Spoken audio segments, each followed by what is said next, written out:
या काकांची वाटली. आता एक हेवीशी बॅग घेऊन डोंगरावर चढायचं, पडायची भीती, टॉयलेटची फॅसिलिटी नाही, याच्यात काय मजा येणार. चला एक्सपिरियन्स करूया एक असा एफर्ट टाकून भेटू शकतो.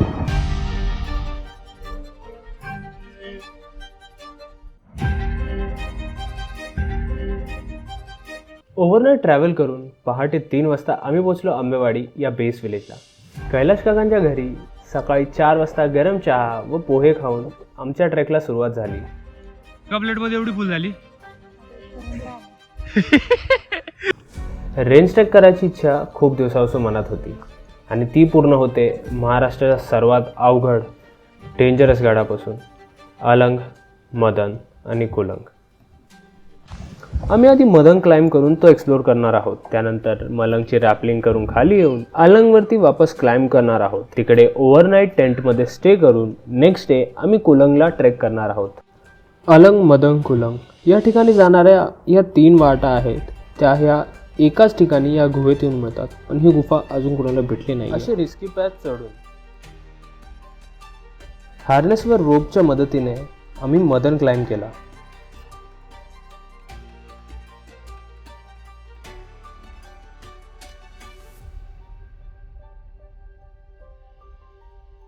हा होता मदन. आम्ही हा पहिला पॅच कंप्लीट केला आता आणि आम्ही आता जाणार आहोत इथे. आहे गाईज काकांची बाटली. या काकांची वाटली. हा अलंगड आहे. हा मला आधी वाटलेला इथून ते इथपर्यंत हा एवढाच पॅच आहे, पण आता मी नीट बघतोय हा इथून स्टार्ट होतोय. हा कम्प्लीट सर्कल सी शेपमध्ये आहे. तो पूर्ण इकडून ते पूर्ण असा सी फॉर्म होतोय. तर आम्ही आता इथे जाणार आहोत रॅपलिंग करून. रॅपलिंग करून आम्ही मलंग खाली उतरलो आणि तसेच वेळ झाली दुपारच्या जेवणाची. मसाले भात तर मस्त होताच, त्याला अजून स्वादिष्ट करायचं काम केलं या सह्याद्रीच्या व्ह्यूने.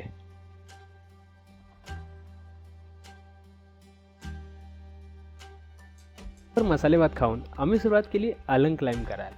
40 फीटचा हा 90 डिग्रीचा क्लाइंब जरा अवघडच वाटला, पण आपण महाराजांचे मावळे, हार थोडी मानणार. वर जाऊन सर्वात पहिले आपण टेंट लावला आणि आम्ही गेलो सनसेट पाहायला. तिकडे जाऊन आम्ही सनसेट पाहिला, रील्स बनवल्या आणि खूप सारी मस्ती केली. रात्र झाली, हवा तर एवढी होती आम्हाला वाटलं टेंट उडून जाते. तिकडे कैलाश काका जेवण बनवत होते. मंचावर सूप, भाजी, भात हे सगळं खाऊन आम्ही झोपी गेलो. सकाळी लवकर उठायचं होतं कारण पुढचा कुलंगचा पॅच थोडा वाईड होता. सकाळचे 4 वाजलेत. मला त्यांनी उठवलं आहे. खूप जास्त थंडी आहे. मी 3 लेअर घातलेत. ह्याच्या खाली 2 टी-शर्ट्स, एक ड्राय फिट फुल स्लीव्स घातले. त्याच्यावरती मी आतमध्ये आणि हुडी घातली. तरी भाई बेकार थंडी आहे. हालत खराब झाली आहे. 4 वाजलेत. समथिंग 10 डिग्री सेल्सिअस वेदर आहे.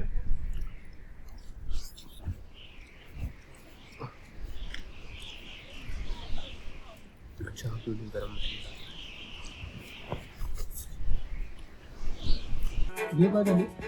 दादा छान करतात. दादा छान. दादा छान करतात. दादा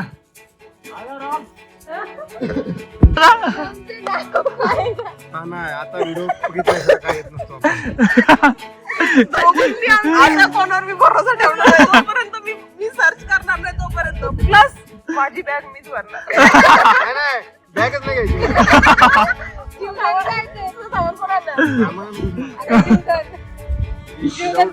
बॅग असली ना खाली बसता येत नाही. बसलं का उठता येत नाही.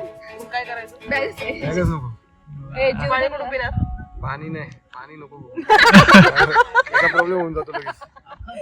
तिकडे केदारनाथ वगैरे काय नाही असं तिकडं जास्त व्हायरल झाले. 11:30 वाजता उठलो मी. म्हणजे झाली झोप झाली आपली. अंधारातच उतरा काय दिसायलाच नको. अंधारात लय उतरलो. हे उतरून आलेत काका आणि ही त्यांची रिएक्शन. Best experience. बायको बोलली तर छान.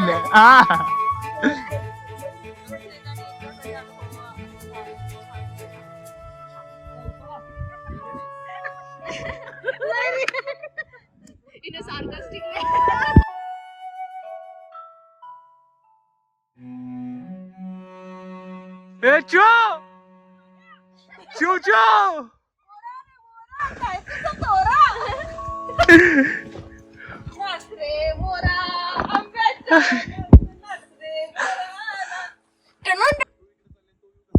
हा मदन आणि हा पॅच एवढासा सरळ असो तो आम्ही क्रॉस करून आलो आहे. ते पण खाली दरीत गेलो आणि दरीतून वापस इथून वरती आलो आहे. माझ्या मागे बघू शकता हा जो आहे दिसतो तुम्हाला हा मदनगड आहे. आम्ही इथून हा क्रॉस करून हा पिनॅकलच्या इथून साईडने डोंगराच्या साईडने जायला जागा आहे. तिथून हा इथून खाली उतरून वापस इथे चढून इथून साईडने हा चालत हा तुम्हाला दिसतो एवढूसा पॅच खूप मोठा आहे. तो लांब आहे चांगला मोठा डोंगर आहे. त्या साईडने चालत आम्ही ह्या डोंगराच्या साईडने आता इथे आलो आहोत. तुम्ही हा रस्ता बघू शकता. तुम्हाला हा ठिकाणी असाच थोडं वरती जायचं आहे. आता इथून वरती चढून आलो आहे तर इथे खाली जायचं आहे आपल्याला. असा हा नाही तरी आम्हाला 2 ते 3 तास झाले आहेत आम्ही चालतो आहे. खूप मोठा ट्रेक आहे हे खरं आहे. But this is AMK. मी याला AKM बोलवतो मजा वाटते बोलायला. मला दिसत असं हातीसारखा शेप आहे. आता हा आहे मदन. हा एकदम रिस्की पॅच आहे. हे मागे बघू शकता हे 2 डोंगराच्या मध्ये कोरून बनवलेला रस्ता आहे.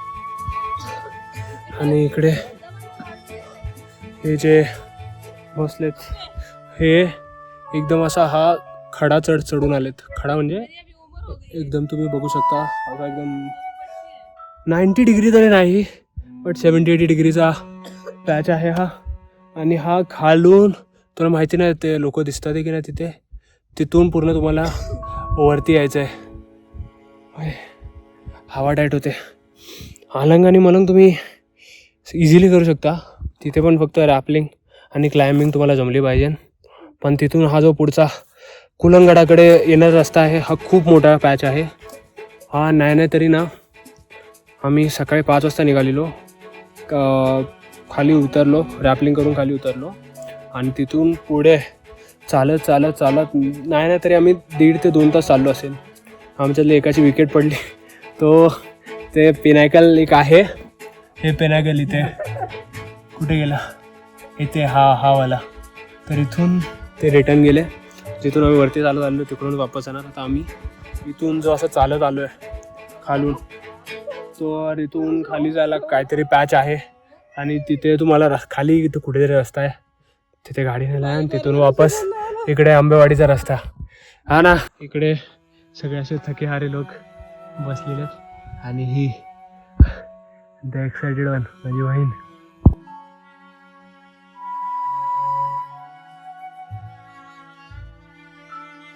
इकडे एक साईडला जाऊन आलो आम्ही. आता तो बुरुज मी दाखवला तो ह्या साईडला होता. आता वापस मी तुम्हाला हा व्ह्यू दाखवतो. इकडे पाण्याच्या टाक्या आहेत तर बघू शकता तुम्ही ह्या पाण्याच्या टाक्या आणि हा पूर्ण बुरुज एवढा असा.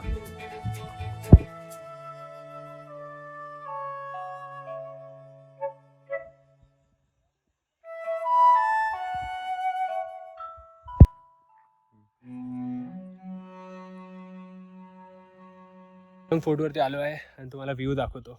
इथं मी आता उभा आहे आणि इथून तुम्ही बघू शकता महाराष्ट्रात सर्वात उंच शिखर कळसुबाई दिसत आहे. तिथून हा अलंगगड पूर्ण इथून स्टार्ट होतो ते इथे एंड होतो. मध्ये दरी आहे आणि हा मदन इतर बोलतोय अलंग मलंग. हा कुलंग हा पण कुलंग आहे.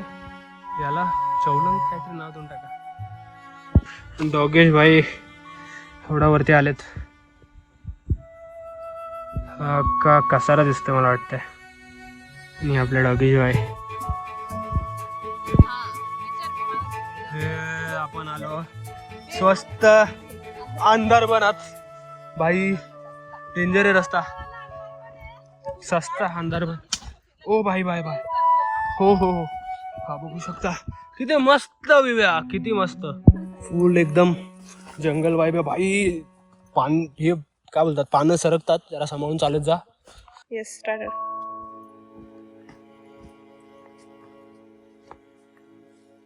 Back to home.